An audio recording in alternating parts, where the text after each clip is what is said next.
Hello, everybody. It is Friday afternoon, and this is your Start Here video for the week of October 5th through the October 9th. And this week, we're getting to look into the life of Penelope and for Odysseus's return home. So I asked you for homework to read back through the article that was telling about Odysseus's story and then Penelope's story. You had a quiz with some short answer questions to respond to about the Penelope section.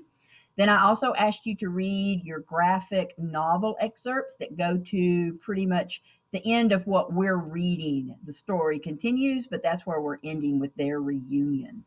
And I hope you have done that and answered the question over your graphic novel where you had to respond about what scene did you like best or something along those lines in the novel, and then you had to actually respond to two of your peers on what they commented, and you're supposed to have done a positive note. So I look forward to reading your comments.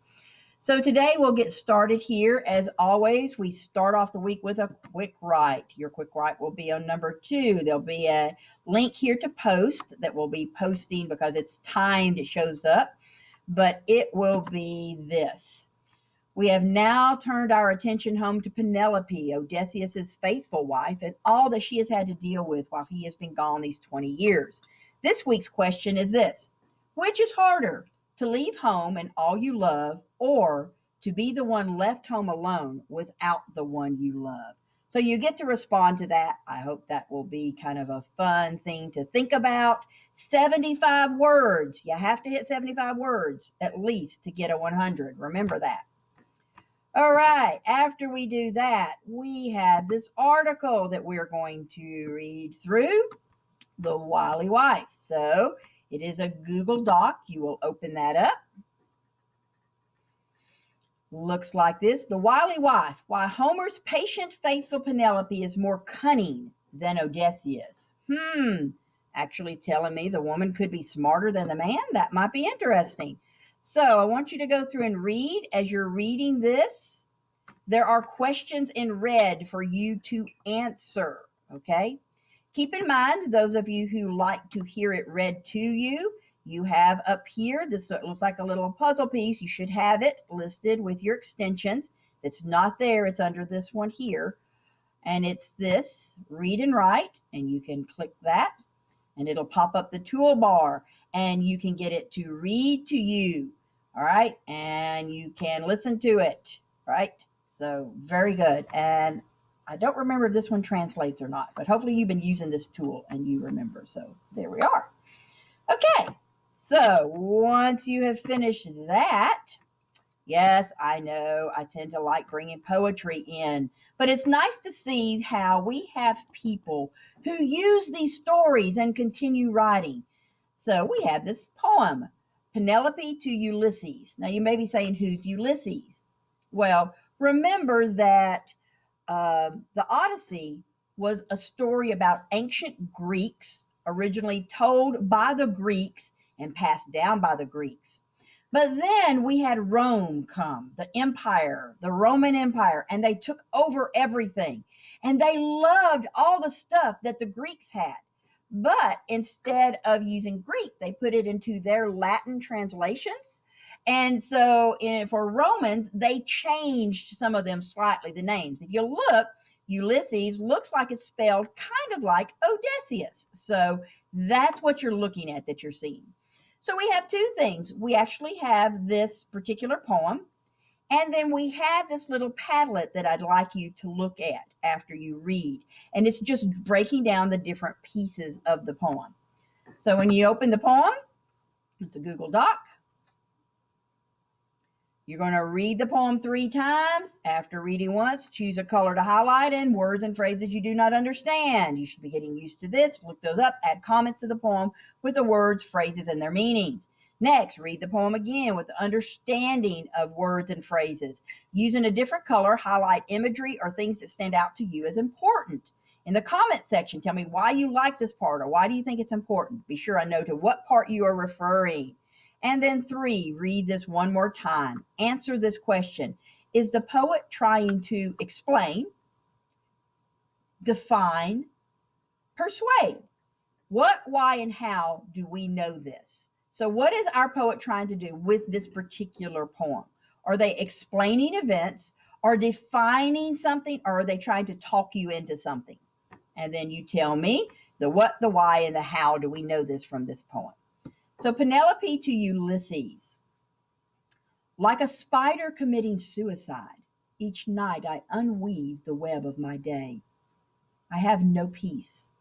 About me, the insistent buzz of flies drones louder every day. I am starving. I watch them, always, unblinking stare. All my dwindling will I use in not moving, not trying, unweaving. I pull in my empty nets, eating myself, waiting. So that is your poem. There we go. All right. And then, as I had said, there was this Padlet to look at. And when you just open, go through, look and read, okay? There we are. You don't have to comment. There's no place for comment. I just want you reading through so that if I ask you some questions about this, you have looked at it, right? The comparison, the imagery, the assonance, the tone, the theme, and any metaphors that might be in this. Okay, that is for you to look at. No comments needed. Thank you. Okay. Now, moving along, I have a second poem, again dealing with Penelope. This is called An Ancient Gesture. You're going to read the poem and answer comprehension questions posted below. Think about how the poet is comparing her feelings with those of Penelope's. So again, you will open, and we will read this. I'm not requiring this time you to look up any words, but if you see something you do not know, look it up and post it in here, okay? An Ancient Gesture by Edna St. Vincent Millay. I thought, as I wiped my eyes on the corner of my apron, Penelope did this too. And more than once, you can't keep weaving all day and undoing it all through the night. Your arms get tired and the back of your neck gets tight. And along towards morning, when you think it will never be light and your husband has been gone and you don't know where for years, suddenly you burst into tears. There is simply nothing else to do. And I thought, as I wiped my eyes on the corner of my apron, this is an ancient gesture, authentic, antique, in the very best tradition, classic Greek. Ulysses did this too, but only as a gesture which implied to the assembled throng that he was much too moved to speak. He learned it from Penelope, Penelope who really cried. Scrolling down, you'll find your questions. 1, does this poem make you feel more or less sympathetic to Penelope than the Odyssey did? Explain. 2, what is the ancient gesture? That's 2A. 2B, according to the speaker, what caused Penelope to employ this gesture? And 2C, what might have caused the speaker to make a similar gesture? 3A, according to the speaker, who else made this ancient gesture? B, how did this gesture differ from Penelope's? And C, what do the different qualities of their gestures show about these characters? 4A, what questions about the speaker are left unanswered? And 4B, what effect do these unanswered questions create? 5, what advice do you think Penelope would give to the speaker of this poem? Explain. All right, so that's our 2 poems. Now, because I also enjoy art, you have another assignment. This should not take long. You're going to review the painting shown in the Google Slides below. Then you're going to go to Jamboard and make a sticky note and tell me which of the paintings you preferred and why. So you'll just simply open and you get to go through the different artwork. All right.